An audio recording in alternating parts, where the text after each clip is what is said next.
Your teen seemed normal enough, but something feels thinner now.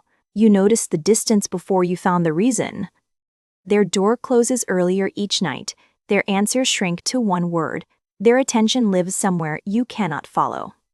What you are sensing is real. Many teens are not simply distracted, they are quietly overloaded by digital life. The hard part is how hidden it looks. Overwhelm rarely announces itself. It slips in wearing normal teenage habits. Modern teens are not withdrawing because they stopped caring. Many are pulling back because their minds never fully power down. And that changes everything at home. What looks like attitude can actually be exhaustion. What looks careless can be saturation. By the end, these 7 signs will feel clearer. More importantly, your teen may feel less confusing and more reachable. The first sign is constant irritability after screen time. Small questions suddenly feel huge. Tiny requests land like pressure. You ask about homework. They snap when you mention dinner. They act like you interrupted something far more urgent. It is tempting to call this disrespect. Sometimes it is. Often it is a nervous system already running too hot. Screens do not just entertain teens. They keep attention switching, emotions rising, and comparison humming beneath the surface all day. So when real life asks something simple, there is nothing buffered. Your teen reacts from overload, not from emotional spaciousness.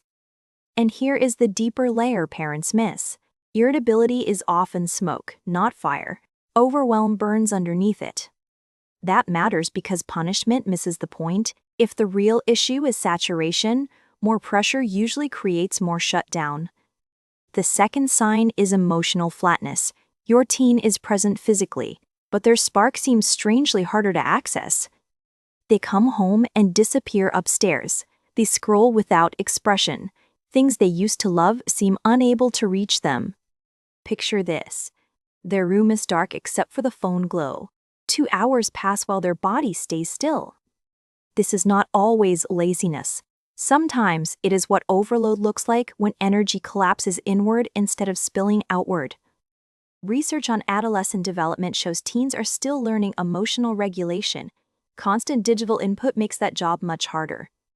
Their brains are sorting identity, belonging, status, and safety. Screen life delivers all 4 at once every hour. That is why numbness appears. When too much is felt too often, some teens stop showing much at all. The third sign is sleep that looks broken in subtle ways. They are tired constantly, yet they still scroll. You notice the bathroom light at midnight, then again at 2. Their phone is face down but never far away. They say they were just checking something. Then another notification comes. Their body stays in alert mode. What used to be simple bedtime resistance is no longer simple. Night now carries endless social, emotional, and visual stimulation. Late scrolling does more than steal hours. It delays emotional recovery. It keeps the teenage brain open at night. And the next part parents underestimate matters. Sleep loss makes every other screen life symptom louder the following day. Anxious thoughts feel heavier. School stress feels sharper. Family conversations and small disappointments hit with extra force. So the conflict is not just about a phone at night. It is about a brain missing nightly repair. The fourth sign is about appearance. Image starts ruling mood. Online perception begins shaping everyday self-worth. Your teen takes 20 photos and deletes 19. They stare at their face after posting. Reassurance sounds different now. Maybe they want new skin products immediately. Maybe they hide from family pictures. Mirrors carry more emotional weight now. Social media does not create all insecurity, but it industrializes comparison. It places self-worth beside edited perfection every single day. And teens are especially vulnerable here. Their identity is still forming. They are asking who they are while being watched. That constant silent audience changes behavior. It can make ordinary self-consciousness become something tighter, louder, and much harder to escape. If you have noticed this shift, you are not imagining it. You are seeing your teen under relentless visual pressure. The fifth sign involves social sensitivity. Messages feel loaded. Silence and small digital cues suddenly carry huge meaning. A friend leaves them on read. Their whole mood drops. One group chat changes tone and the evening changes too. Parents often think teens are overreacting here, but digital social life compresses status, belonging, and rejection into constant mini moments. Every vibration can feel meaningful. Every silence can feel personal. Every viewed story can trigger a private interpretation.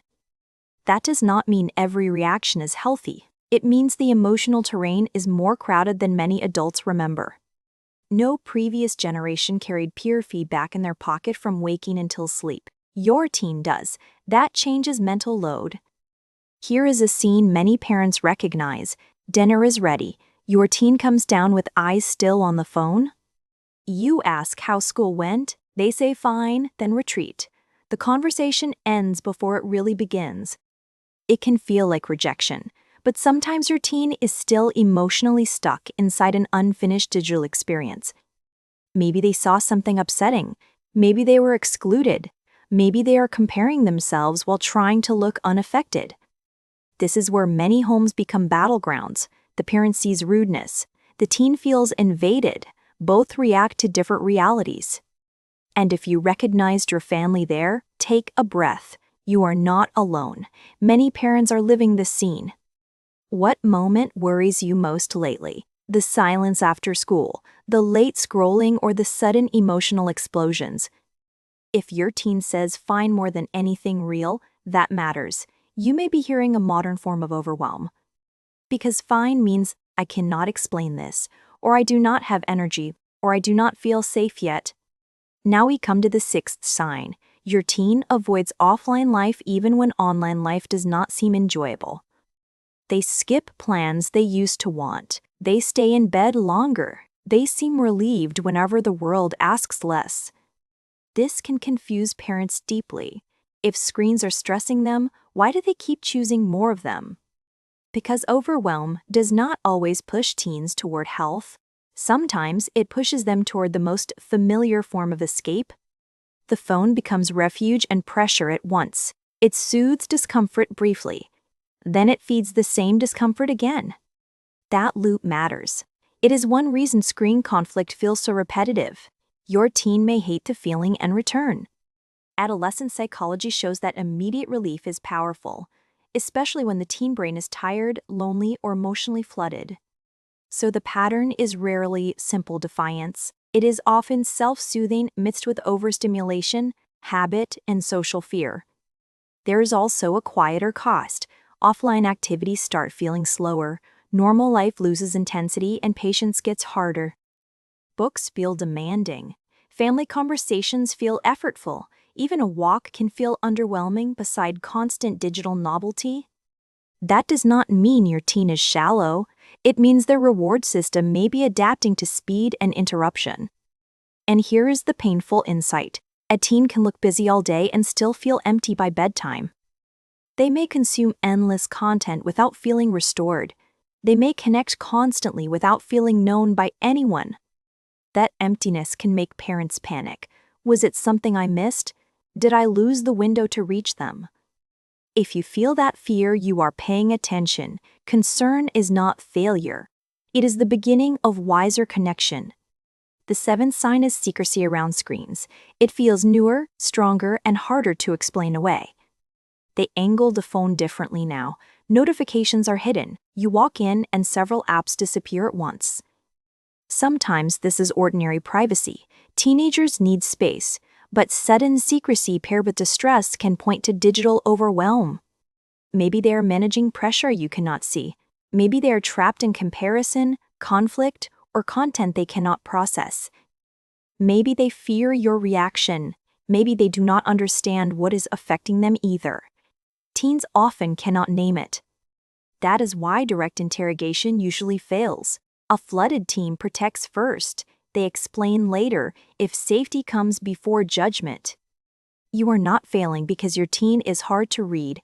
You are navigating an environment no parent practiced for. And that environment is designed to keep attention captured. It does not care about your teen's sleep, confidence, or peace. So when your child changes, ask deeper questions. Not just what are they doing, but what is it doing? What we now understand about modern teens is this. Behavior often makes sense once you see the pressure underneath it. The slammed door may hide exhaustion, scrolling may hide loneliness, anger may hide a nervous system pleading for rest inside. This does not excuse cruelty or erase boundaries, but it changes how you enter the conversation, and that changes outcomes. Start with observation instead of accusation. I have noticed you seem drained lately. Your phone seems hard to put down. Then add calm curiosity. Is screen life feeling heavy right now? I am not here to lecture you. That wording matters because overwhelmed teens expect control, blame, or minimization. Safety grows when they sense you can tolerate truth. You may not get honesty immediately. That is normal. Trust often reopens slowly after long periods of digital retreat. Look for patterns, not moments. Mood after scrolling matters. Sleep changes and loss of joy matter more than hours. And if your teen feels persistently hopeless or unreachable, take that seriously. Professional support can be a wise next step. Not because you failed them, because some burdens deserve more support than one family conversation can hold. There is also one practical shift that helps sooner than parents expect. Move from policing screens to decoding needs. Ask what the screen is giving them. Is it distraction, connection, numbing, validation, or relief from self-doubt? When you understand the need, your response becomes smarter. You stop fighting only the device and start addressing the distress. Sometimes the answer is structure. Sometimes it is sleep protection.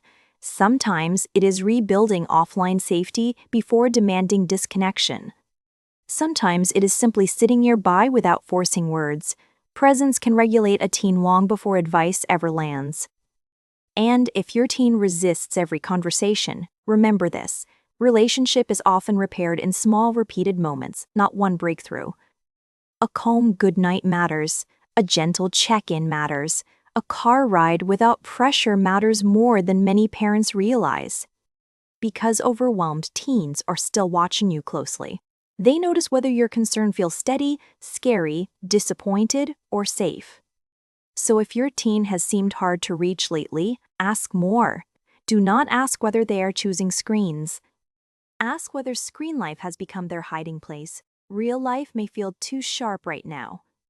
That question opens compassion, and compassion sees more clearly than panic ever will, especially in quiet moments. If you recognized your teen in these signs, pause for a moment. Which one showed up first at home? Share that in the comments if it feels helpful.